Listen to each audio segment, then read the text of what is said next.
भोला सुतल बाड़े नीन में जगाई कैसे।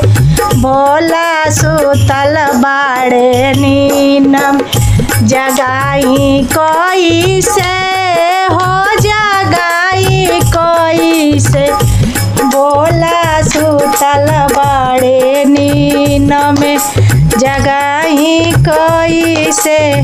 काशी नगरिया से जल भर ले आईनी। काशी नगरिया से जल भर ले आईनी।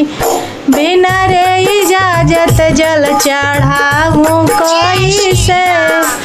भोला सुतल बाड़े नीन में जगाई कैसे। भोला सुतल बाड़े भंगिया के पीसी पीसी गोलावा बनवनी।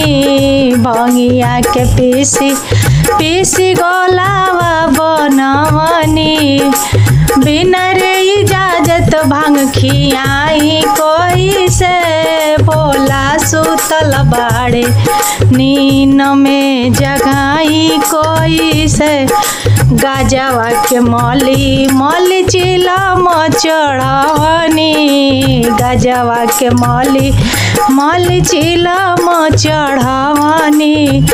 अरे बिना रे इजाजत हम पियाई कैसे। भोला सुतल बाड़े में जगाई कोई। बनिया के दुकान से हम मिश्री मंगवनी। मिश्री मंगवनी बदाम मंगवनी। हर बिना रे इजाजत भोग लगाऊं कैसे। भोला सुतल बाड़े नीन में जगाई कैसे।